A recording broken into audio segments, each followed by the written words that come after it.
Olá, professores, professoras, alunos e alunas, eu, Lércio de Mello e o CAC da redação Marcos. Tudo bem, meu amigão?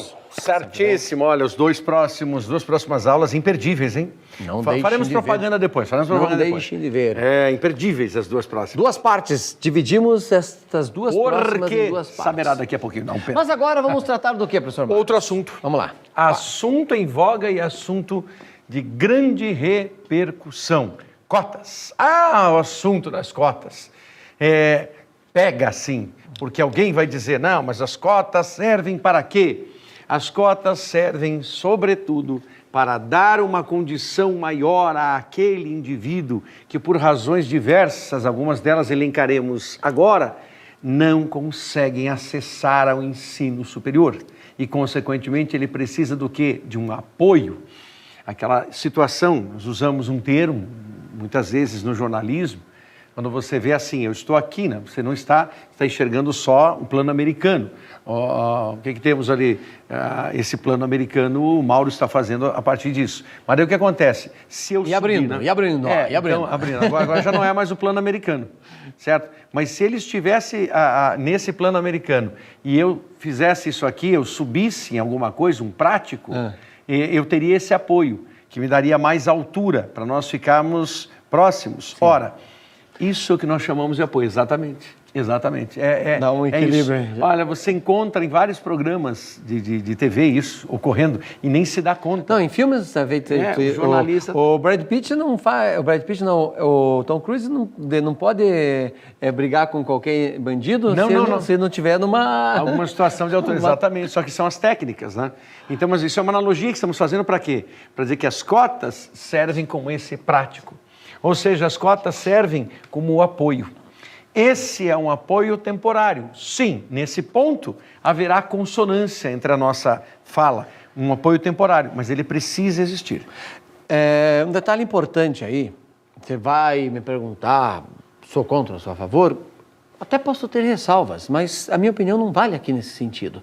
A minha maior bronca, vou deixar isso as agora cotas. como provocação, em relação às cotas, não é nem quem é a favor e nem quem é contra. A minha maior bronca é que os dois que são a favor e são contras, nenhum deles, eu não estou vendo isso, pelo menos, de forma que venha reverberar, de forma que seja uníssono, de forma que provoque os nossos políticos para que tenhamos um ensino de qualidade em todas as fases e não seja necessário as cotas. Esse é o ponto. Você só trata esses desiguais com igualdade melhorando a sua forma de acesso. Por quê? Porque a bagagem que eles trazem é deficitária. Mas aí, é claro, um argumento vai colocar assim para nós. Não, mas vocês estão dizendo que eles trazem uma bagagem deficitária, então eles entrarão deficientes no ensino superior. Aí eles vão promover um ensino superior horrível. Aí eles não vão aprender, aí eles sairão como profissionais péssimos. Pode parar, porque esse argumento também não vale, né? Ele se desconstrói, ele se fragmenta como poeira. Porque não há garantia alguma, né? E vamos aqui colocar 100 vagas para um curso dos 3 coloniais, os cursos dos doutores, medicina, direito e engenharia. Entrou ali, o 100º conseguiu a vaga em direito. Qual é a garantia que no transcurso dos 5 anos de faculdade de direito, aquele que foi o 100º permanecerá como o 100º? Sim, ele pode desistir. Sim, ele pode se tornar um dos 10 melhores e pode sair no exercício da profissão e se tornar o mais bem remunerado e o mais gabaritado de todos eles, embora ele tenha sido o último a entrar na faculdade. Por quê? Porque são mundos diferentes. Os funis dos vestibulares sempre foram e ainda são excludentes. Entenda, o vestibular tem esta função, ele é uma represa, ele represa e represa por uma prova. Uma prova, e todos nós sabemos, você sabe disso, você é aluno, aluna, colega, professor, em determinado dia, em determinado momento, nós não estamos tão bem para fazer certas provas, aí você diz assim, se fosse no outro dia, hoje eu estou super bem, hoje meu organismo está ótimo, eu estou assim, mas só que naquele dia eu não consegui, eu estava com o poder de concentração baixo, não dormi bem, por razões eu não dormi bem, por razões que eu desconheço, não dormi bem, então o resultado, eu não fiz uma boa prova, mas não significa que eu não saiba, só que eu tinha que fazer uma boa prova naquele momento, naquele instante, naquela situação, senão eu não conseguiria avançar. Mais um detalhe que eu acho que vale como provocação.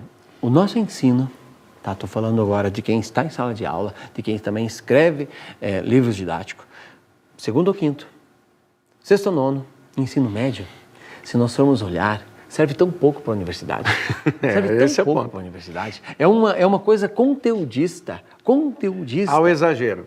E eu conheço, não uma, mas várias pessoas que não foram Universidade Federal do Paraná, uma das mais concorridas desse país, uma das mais faculdades que as pessoas têm mais ambição.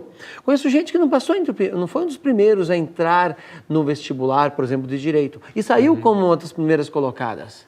Então, não é simplesmente aquela capacidade de memorizar um monte de conteúdos para fazer o vestibular, porque o vestibular ainda está longe do modelo de Enem, que tem problemas, mas ainda é melhor do que aquele conteudismo que existe em nossas federais. Esse assunto ele é curto para os 20 minutos que nós temos aqui, mas Sim. É uma grande provocação. E entenda assim, vamos só compreender também o formato que temos hoje na educação. Você já viu isso conosco? Reprise, por favor. Nós estamos falando do quê? Nós estamos falando da educação básica. Nós estamos falando disso, da educação básica. É a educação elementar. Essa educação básica é composta pelo ensino fundamental. Hoje, o ensino fundamental brasileiro corresponde a 9 anos de escolarização.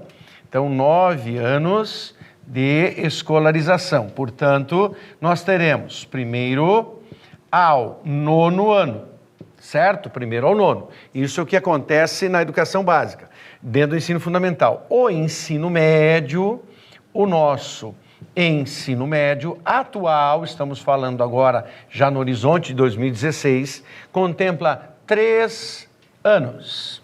Esses 3 anos, primeira a terceira séries, certo? Aqui nós estamos falando em anos, e aqui nós estamos falando em séries, tá? E de escolarização. Então, você tem um horizonte de 12 anos de escolarização. Esses 12 anos não são iguais para todos, porque nós sabemos também necessariamente, e o ano 2015 revelou isso com alguns índices, uma migração extraordinária de pessoas das escolas particulares para as públicas pelo aspecto financeiro. Sim. Não pela qualidade, porque já não tem mais condições de pagar, porque não foi um ano propício. Mas quando nós estávamos vivendo um horizonte anterior, com um país crescente, um país com uma renda maior, existiu exatamente a ascensão da classe D para a classe C, e muitos desses que ascenderam da classe D para a classe C tomaram como primeira medida prerrogativa: vou mudar meu filho, vou tirar meu filho da escola pública, sai da escola pública e vai para a escola particular. Então ele fez um movimento, não é? Esse movimento de retirada de um lugar para outro, mas que nós temos uma diferença enorme entre o ensino público e o ensino particular, não tenha dúvida sobre isso. Então, quem tem uma formação no ensino particular já tem uma vantagem enorme. É culpa desse indivíduo? Não é. Não é. Mas as cotas justamente querem dar um pouco mais de alternativa, de possibilidade, para que esse do ensino público consiga chegar à universidade pública também, que é o sonho de todos por causa da questão financeira. Infelizmente, estamos consertando o carro com um carro em movimento. Totalmente em movimento. Como argumento de autoridade, eu quero que você veja 2 slides que eu vou mostrar. Um é um texto, daí a lei que gerou esse conflito. Essa polêmica toda. Veja lá o que diz o texto, isso aqui eu tirei, dizendo o seguinte: a Lei Federal número 12.711 de 2012 okay, estabeleceu o prazo de 2016 para quê? Para que as instituições federais de ensino, então é uma lei que veio do Senado, ok? Então, já sancionada pela Presidência da República e tudo mais. Diz o seguinte: reservar 50% de vagas, deixa eu colocar o óculos para ficar bem melhor, para quê? Para os estudantes que cursaram o ensino médio integralmente em escolas públicas. Marcou? Congela isso, anota, congela. Integralmente. Agora, veja o que eu quero mostrar aqui, a página. Onde que está isso? Ó? O texto que eu acabei de citar, eu vou aumentar para facilitar a nossa leitura aqui, né? Vamos lá, estou ampliando aqui, aumentei 200%. Você não está vendo por inteiro aí, mas você consegue ter uma noção. Lei 12.711, 9 de agosto de 2012. A Presidente da República, daí de onde veio isso? Ó, artigo 1. As instituições federais, isso é claro, saiu do Congresso e foi para as mãos da nossa Presidente. As instituições federais de educação superior vinculadas ao Ministério da Educação reservarão em cada concurso seletivo, entenda vestibular, para ingresso nos cursos de graduação por curso e turno, no mínimo, se quiser mais, à vontade, 50% das vagas para estudantes que tenham cursado integralmente escolas do ensino. Engraçado, aqui que eu fico pensando, né? A nossa classe média, que tem um poder tremendo, poderia já, nesse período, se parasse para ler as leis, ter votado em deputados federais e estaduais, em vereadores, em prefeitos decentes, que fizesse a escola pública ser a melhor do mundo. Para não precisar, a gente sempre briga pela coisa errada. A minha bronca nas cotas, eu vou repetir, não foi ter a cota. É sim que os dois grupos que brigam a favor e os que brigam contra não brigaram pelo essencial. Cobrar dos nossos políticos que as cotas fossem eliminadas. Volta lá no texto, professor Marlos, acho que vale a pena esta última parte aqui, ó. Sim. Ó, daí ela segue, porque pouca gente se dá o trabalho de vir olhar. Tem o artigo 2, que é vedado, o artigo 3º. Olha, é um texto relativamente curto, você não gasta 15 minutos para estudar esse texto e ver que nós poderíamos pular esta parte e brigar com os nossos políticos para resolver isso. Se nós estivéssemos cobrando isso desde 2012, nós teríamos já situações diferentes, porque com os dados da OCDE que foi lançado no finalzinho de novembro, início de dezembro, ainda estava repercutindo isso lá em 2015, e vale para 2016 inteira essa ideia, o Brasil é um dos que menos, dentro do grupo da OCDE, investe em professores, investe em alunos. No sentido do financeiro mesmo. Só vai acontecer isso quando a população cobrar. E é claro, a visão que o professor Lécio manifesta, ela é clara, é cristalina. Você está resolvendo um problema não buscando a raiz. Qual é a raiz disso aqui? É dar igualdade. Se você tem hoje um ensino particular que pode trabalhar num grau 4, de 0 a 5, você tem o ensino público que trabalha no grau 2. Metade? Então, quer dizer, isso generalizando. O que se tem que fazer é que o particular suba, mas que o público suba a ponto de chegar no 4 também. E aí você terá uma igualdade. Quando essa igualdade existir, faça o quê com as cotas? Extingue-se. Porque aí você não precisa mais. Professor Marcos, porque todos são iguais. Eu vou dar um exemplo bem interessante. Eu trabalho numa instituição pública no estado do Paraná. Eu tenho um padrão no estado. Sim. Trabalho numa escola pública, que não precisaria das cotas. Não mesmo. Não precisaria. Os alunos que estão ali, eles são beneficiados a mais. Mas eu reclamo com eles. Sistemática diferente. Sim. Mas por quê? Porque é uma escola pública que dá certo. E nós temos inúmeras escolas públicas que, mesmo com limitações, dão certo. Mas espera aí. Então você está dizendo que as escolas dão certo. Mas isso é exceção. Infelizmente. Isso que o professor Lécio está dizendo é uma. No universo, são da nossa cidade. Quantas escolas tem a nossa cidade? Tem a cidade de Curitiba, que é a maior cidade do sul do Brasil. Você é de outros estados que está conosco, de outras localidades. A maior cidade do sul está aqui. Essa cidade tem 162 colégios estaduais. 162 colégios estaduais. Nós estamos falando de... Só Curitiba? Uma. Só. Nós estamos falando de uma. Então não adianta, isso é exceção. Por que ela dá certo? Vamos lá. É a escola pública? Tem dinheiro público? Tem. Mas tem pais envolvidos. Pais envolvidos de ir à escola... Ora brigar por coisa certa, ora brigar pela coisa errada, mas estão presentes. Mas vamos. Estão presentes, estão ali, são participantes. Tem uma direção em que briga e feio com os professores, e os professores brigam e feio com a direção, e é uma escola militar, deixa eu deixar bem claro. Estou falando do CPM, não tem problema nenhum em citar o Colégio da Polícia Militar do Paraná, e o mesmo se repete, a gente tem que falar... Os colégios militares. Tem o Colégio do Exército, que funciona igual. Colégio militar, nós temos dois, então, tá? Colégio da Polícia e Colégio Militar. São dois mas aqui o colégio... É federal. Exatamente, É federal, o Colégio razão. Militar é federal. É federal, O são valores colégio estaduais. Estaduais, aí são 162 colégios. Então, é possível, só que os pais terão que mudar sua postura e a postura dos pais tem que ser mudada não só como pais, como cidadãos que têm que cobrar dos nossos políticos a ideia de cotas, que a escola seja boa, a criança tem que entrar na escola, o aluno, o adolescente tem que entrar na escola, tem que ter uma cadeira que seja... Vou buscar aqui, vou sair do quadro, Vai lá, tá? Vou sair do quadro. Fugiu, professor. Se eu entrar numa sala e eu sentar numa cadeira que é confortável, ótimo.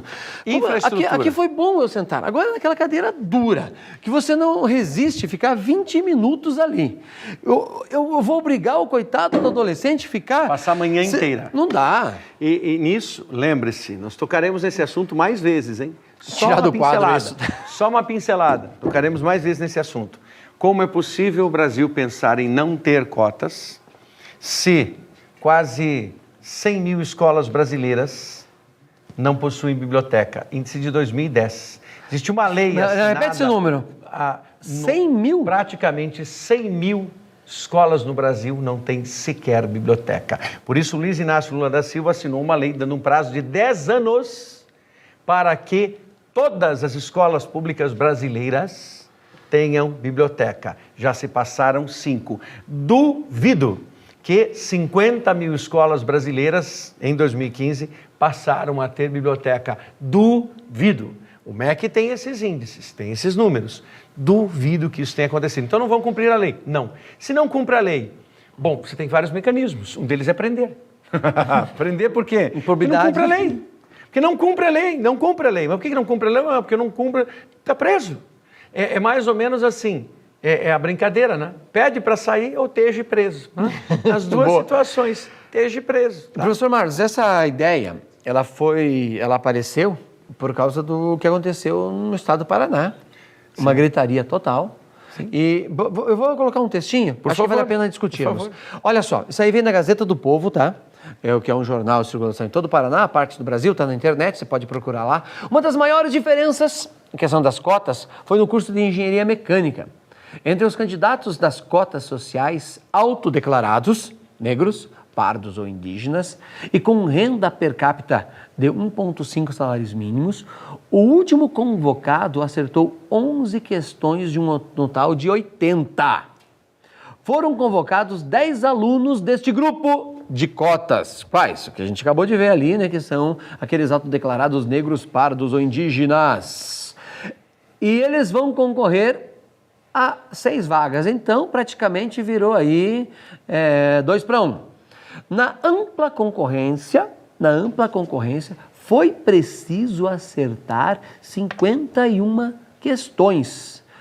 São 38 vagas para 138 convocados que vão participar. No caso da Universidade Federal do Paraná, tem 2 fases.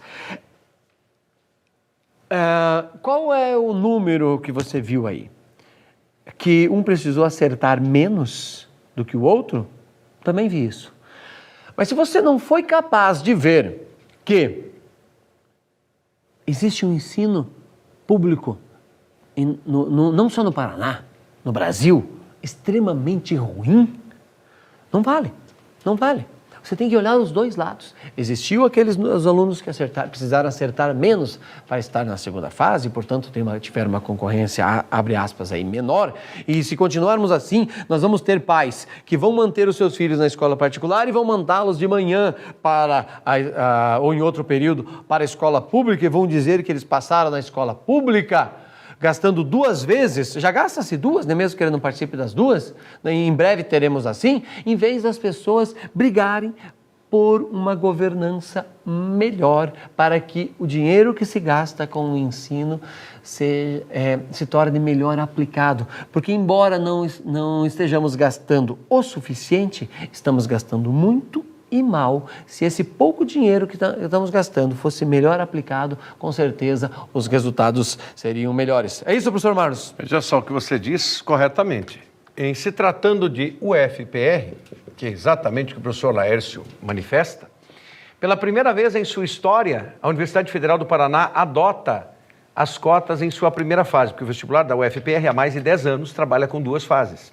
As cotas já eram adotadas há 10 anos, mas somente na segunda fase. Logo, elas nunca eram cumpridas, no percentual de 50%. Então, a universidade foi obrigada a adotar neste ano, sob pena de desrespeitar uma lei federal. Fizeram um ano antes para fazer um teste, inclusive. A universidade não pode fazer, então teria que ser esse ano mesmo. Aí o que acontece? Dividiram as 100% das vagas num total de 5 corredores distintos, 5 grupos. Este grupo aqui, professor Laércio, é o grupo da concorrência geral. Esse grupo, na verdade, é o maior privilegiado, porque esse grupo detém 50% das vagas. Esse grupo continua sendo o maior privilegiado. E porque são minorias também? Sim, esse grupo continua sendo o maior privilegiado. Os outros grupos, eles têm 50% das vagas também, mas eles têm 4 corredores de acesso. Então não dá para você dizer que eles são mais beneficiados, porque eles estão aqui dentro, em 4 grupos. Então, e eles são maioria do Brasil, professor Marlos. Sim, então na verdade, de número de habitantes. Se você pegar os 50%, nós chegaremos a quê? Nós chegaremos a ter aqui 13%, 12,5% das vagas que são destinadas aos pretos, pardos e indígenas com renda inferior a um salário mínimo e meio por pessoa na família, pretos, pardos e indígenas com renda superior a um salário mínimo e meio na família, depois os pobres brancos, que estão nas cotas, que têm renda inferior a um salário mínimo e meio, e os pobres brancos que têm renda superior a um salário mínimo e meio. Então, na verdade, esses aqui não têm esses 50% das vagas, eles acabam tendo o quê? 13% das vagas para esse nicho aqui, para cada um dos corredores. Então, a igualdade está se fazendo também nesse fatiamento das cotas, ainda bem inferiores à concorrência geral. Os 50% daquele pessoal, entre aspas, que tem não tem nenhuma repartição. Eles são minoria. Essa população que tem esta chance aqui, concordo que esse pessoal aqui sabe menos, esse aqui sabe mais. Está provando isso. Mas não é essa a discussão. E a garantia lá dentro da universidade vai ser outra. Então, é por aí, vamos ver. Fechamos a conta aí? Fechamos a Grande tema. Nos vemos. Abraço, até mais. Tchau, tchau.